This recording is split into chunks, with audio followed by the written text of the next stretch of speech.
Hey guys, welcome back to Bingo, Choom, and K-pop tunes. This is just Choom today, also known as Reina, and you are listening to another episode of Choom and Chill.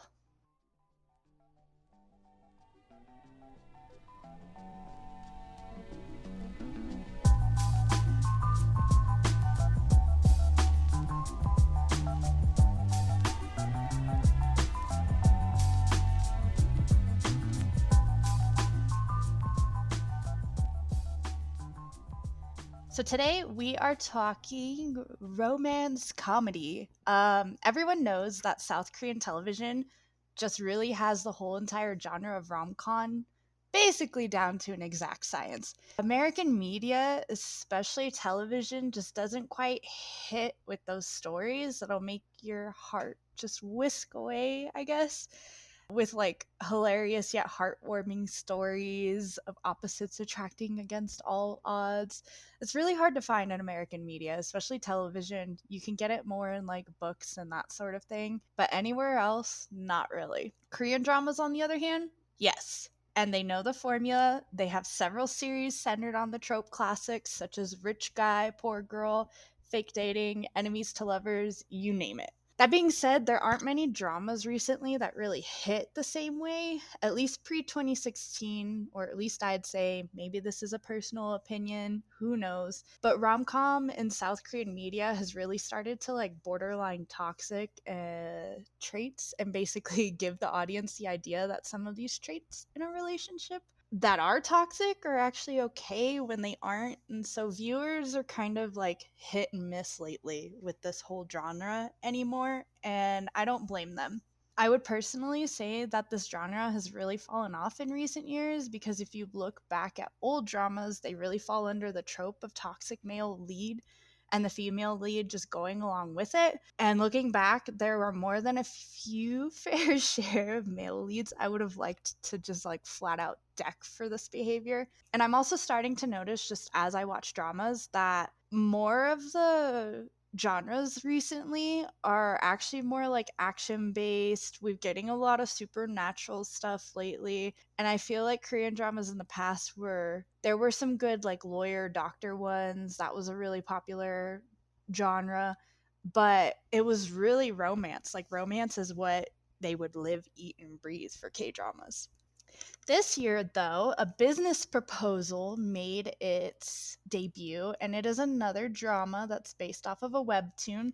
In this case, I have not read the webtoon, I've only read or watched the drama. This drama is starring former IOI member Kim Se-jung and a fan favorite actor An Hyo-sup. It recently made waves with both the South Korean and international audience just because of literally like how good it was, and it was super tropey, but it was just so good. So the drama is your typical romantic comedy. Sejong, playing Hari, shows up to a blind date on behalf of her chaebol best friend, basically to scare away the friend's prospective suitor because it was set up like an arranged marriage date. But everything just goes awry because An Hyo-sup's character, Taemu, turns out to one, not only be her CEO, he actually takes a liking to Hari and makes a proposal. The drama, though, really proved that if something like your typical rom com isn't broken trope wise or even cliche wise, then don't fix it. So, like I said before, a business proposal was just so good, like really good. It really showed, as I said too, that there's no need to reinvent the wheel. Like, if it's not broken, don't fix it. They pull out so many different tropes and cliches that the South Korean rom-coms are usually known for, and that would typically turn some fans away. Like Bingu, for example, she would have hated this drama. Especially though in the light of like the toxic male lead behavior. And I won't say that this drama is perfect. There definitely were some traits from the characters in the drama that kind of had like the toxic behavior, but I wouldn't say it was as bad as dramas of the past. And it was a lot more manageable and kind of low key, essentially. And it wasn't presented in a way that it was like this is normal. The writers of the show really did a good job of like making fun of certain things and not really making fun of it to laugh at it, but making fun of it to laugh with it. But it definitely would have turned some viewers away. But instead, a lot of viewers just really ate it up. Why? Well, personally, I think it's because the writers and producers really put effort into the story. Like, seriously, hands down to the writers and the producers of the show, because they really proved that if you put some effort into something, no matter how cliche it may be, instead of putting basically together a lazy checklist and crossing off the tropes and calling it a day and saying you're done, you can really make it worthwhile. You can make like your story worthwhile. And it was easy to tell that the writers really respected the genre because, as I said, they poked fun at some of these tropes in universe, but it felt like they were laughing at or with it and not at it. Like, you kind of got the feeling that they really respected this genre and they had a lot of fun writing this and putting this together.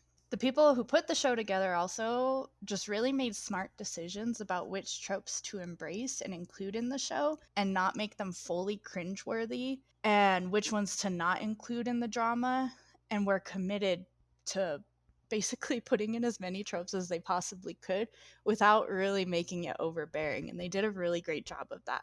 My favorite thing about Business Proposal, though, which kind of goes back to my last thing of like, you could tell that they cared about the story. And one of the reasons that this was so successful was because the drama had a really good plot and a well articulated story, and it was paced very well. Some of the character backstories were also cliche, considering rich guy falls for poor girl, has a sad backstory, that sort of thing. But the characters, despite these cliche backstories, really had depth to them, and it didn't feel like you were watching a robot act on screen, and it didn't feel like they were just trying to, like I said, kind of go back to that checklist of cross off all of these things that belong in a rom-com and call it a day. It didn't feel like that. Like, these characters felt like characters who had a backstory and just had depth to them, and so you could find them enjoyable or you could find them dislikable, just depending on who you are. I've talked a lot about tropes so far, and I've not mentioned a single one. I've just basically told you how great the drama is and how great they did with the tropes, and that is all good, and it's true, and I highly recommend Business Proposal, but I'm gonna list off a few of my favorite tropes that were in this drama. So the first one was the blind date gone wrong. In rom-coms, blind dates tend to be super awkward and actually borderline demoralizing, depending on the situation, but they really took the cringe to a whole new level here and made it super awkward, but in a way it wasn't really demoralizing, which was kind of refreshing. Despite the awkwardness of the whole situation, Taemu, Hyosup's character, went along with Hari's just outrageous act and actually falls for her in this situation, or at least like takes a liking to her. Like, imagine having to sit through so many blind dates and not liking any of them because you could tell the girl is really only interested in your money or your good looks and nothing else. And then you get this girl in front of you that's just absolutely hilarious, completely ridiculous. It doesn't fit an ideal type in any regard, but you're like, that's interesting, that's different, I want to go with this. At least she's not after my money or my good looks. So like I said, he really just takes this whole act in stride, and if it had been any other drama, the male or female lead would have found a way to dip out like immediately. And honestly, I had to pause their blind date quite a few times, so even I as the viewer was dipping out. So the fact that Tamu just took it in stride and was like, I like her, hats off to you, dude, because wow. So the second trope that they did really well was the whole fake dating thing. Everyone knows fake dating doesn't work, especially if you're watching a K-drama, and especially if it's a contractual relationship. In other rom-coms, contract relationships usually end up in a fake marriage rather than dating like this one was, which further ends up with leads falling in love with each other, which that's the whole trope. Like, that's what's supposed to happen. And it's the same thing here, but the ridiculous situations that the fake dating put these two into, especially with Temu's grandfather, both furthered the plot and made things super frustrating to the point that I wanted to pull out my hair in some instances, especially concerning the grandfather, and laughable all at the same time. And I know like other rom-coms have this and the situations kind of get awkward, but I've always found it more of an awkward in like a don't get caught sort of way. This was a mix of like don't get caught, you have two different identities that you have to worry about. I feel like fake dating in the past has always been like it's that person and they don't really make a fake identity. But this is like the female lead has a fake identity, her real identity. A bunch of people can't find out about the fake identity or the real identity, including the guy that she's fake dating, not just the grandfather. And the grandfather can't find out her real identity, as well as the fact that they're fake dating. It's just a mix and a mess of things. And it sometimes makes it frustrating because it's like if you guys just sat down and talked about all of this and cleared the air, it would solve a lot of problems. But it also makes it laughable and amusing. And so the third trope that is one that I enjoy seeing in dramas because it's usually kind of amusing and funny is the drunken confession. So this trope doesn't actually center around Hari. It centers around her best friend, the chaebol that she stood in on the date for, Youngso. And so usually in K dramas, drunk confessions end up in being something of an embarrassment. It's like one of those things that leads to the female or male lead waking up the next morning, realizing what they did, and wondering how they're going to go on with their life because they're so embarrassed, even going so far as to avoid the other person. The take that Business Proposal did with this trope was actually kind of different and refreshing.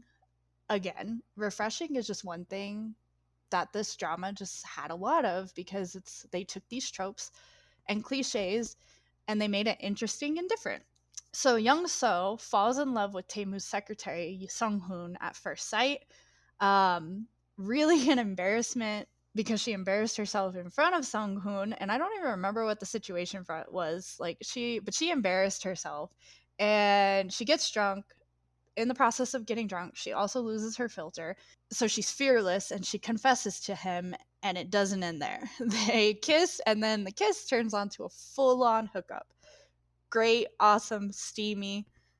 Something you don't see a lot in K dramas that's coming out a little bit more is like really intimate scenes like this, and like the kissing in K dramas has got a lot better over the years.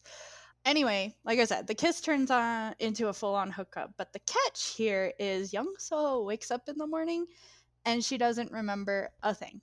And when I say she doesn't remember, it's like she can't remember at all, which is not something I've seen in a drama before. Usually the character sobers up and the memories start to come back piece by piece to them until it just floods back fully.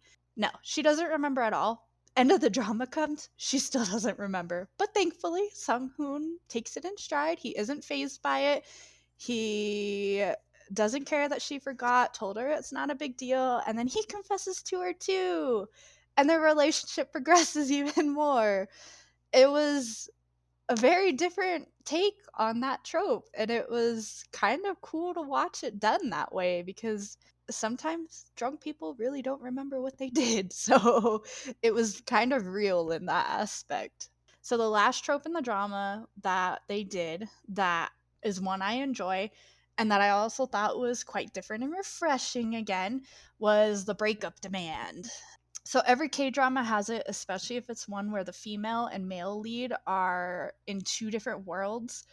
And usually in longer dramas, the breakup demand ends up being a center point to the plot and kind of pushing the drama into the second phase of the show before the resolution, which is something you notice in K dramas is the first half of the show is always like good and like sweet and everything's fine and perfect. And then the second half, it's like, oh no, everybody's in trouble. What's going to happen to the lead characters? How are they going to resolve this? And that's like the setup that's really standard with dramas. So in a lot of dramas, you usually see that the breakup demand actually takes quite a toll on the characters, and some of these characters even go through with it before love, destiny, fate, what have you, brings the leads back together as they should be, and everything gets resolved in the end, and there's a happy ending. that's just how it goes. But in Business Proposal, you've got these two strong female characters that don't back down in the face of danger or a challenge, especially when it comes to one of the dangers being their father and the other one is a grandfather who thinks he's been wronged. And I loved that about this drama, is that these female characters didn't really just go along with it or feel pressured. They were like, no, I know what my worth is and I'm standing up for myself. And that was just so amazing to see in a K-drama, is these strong female characters that, yeah, they might have their doubts and be kind of like wishy-washy about certain things, but there were other things that they were like, no, I'm putting my foot down for this. And so what I really love about this breakup demand in the drama is the fact that Young So doesn't waste her time pretty much disowning her father. She found the love of her life. He tried to trick the both of them into thinking he was okay with their relationship, and then turned around and tried to pay off Sung Hoon to break up with his daughter. And he's just rotten at the core, essentially. And she realizes that she doesn't want that in her life. She's done. This is how you treated my mother. I'm not going to be treated the same. I'm going to leave you before you basically lock me up and I'm stuck with you for the rest of my life. And like, you go, girl. Awesome. That's great for you. I really resonated with that because I know people like that in real life and I've had to deal with situations like that in real life. And so seeing her do that, I was like, good. Don't waste time. You're so much better than that. And Hari, well, luckily for her and Taemu, uh, Grandpa's secretary made a mistake and didn't end a phone call when he should have. So they overheard Grandpa basically giving away his grand scheme, and they realized his ruse to try and part them from each other. But even before this, to be honest, before they realized this whole scheme, like Hari got threatened by the grandfather that she was going to be fired from her job. And the greatest thing about it is Hari knows her worth. As I mentioned, these girls do, and basically tells the grandpa to shove it, and she's not getting fired over who she's loving, especially when she's worked so hard to get where she has at this job. And then later on you see her like, why did I say that? No, I'm definitely getting fired. But like, the fact that she knows her worth, knows how much she put into the job, loves her job, and isn't willing to get fired over this, but also isn't willing to give up Taemu and loving him, that was super, super impressive. And I really enjoyed it. And even when things get tough, she powers through to show her worth to Grandpa again until basically he's like, oh, Hari and her alter ego, Gumhui, are the same person, and he falls for her charms all over again, as it should be. And of course, there's an ultimatum and a time skip for a year. That's another standard trope that I actually really despise. I hate time skips. But it all ties together in the end. Everything works out. And I just think that they did these tropes really well. These specific tropes were my favorite, but overall, all of the tropes in the drama are really good. And it just goes back to the fact of the matter of that the characters had depth and were well written. The story had a plot and was well written. And even though there were a bunch of cliches in the story, the writers, you could tell, were fans of the genre themselves and really knew what they were doing with writing it and putting it together and making it flow correctly. And so it was super cliche, had to pause it a ton of times and just like breathe through the secondhand embarrassment. But it was a joy to watch it. And really enjoyable in general. It was a very good, feel good, warm, fluffy drama that if you need something that's literally just that, which is heartwarming and fluffy, I highly recommend A Business Proposal. An Hyo-sup is one of my favorite actors. Not super high on the list of favorite actors, but he's a favorite actor enough that I watch a decent amount of what he's in. And so it was just very nice to watch him, obviously. But also, I liked the main cast and main leads. They had really great chemistry and they all did really well. And I just don't know what else to say except go watch A Business Proposal. This was like a mini review and basically just advice to other K drama writers, I guess. Like, take A Business Proposal as an example. Don't try and fix something that's not broken, and also give stories depth, because that is actually what makes it enjoyable. Like, yeah, all these tropes and cliches people love, but they're not going to love the tropes and cliches if they can't get into the story and can't engage themselves in that. So hopefully we'll see a swing in rom-com dramas and how they're produced in the future, and hopefully a business proposal will be used as an example of that. But like I said, I highly recommend go watch it, especially if you're needing something quick, lighthearted, and funny, and cute, and romantic. But that's it. This is the episode. Thank you for listening. Go like, comment, subscribe, and review. Tell me what you thought of a business proposal as well, and if there's any other dramas that you think really did the cliches and tropes correctly that you recommend watching. And make sure to follow us on social media at Bingo and Choom. This has been Choom. I'm out. Thanks for listening and have a great day. Bye.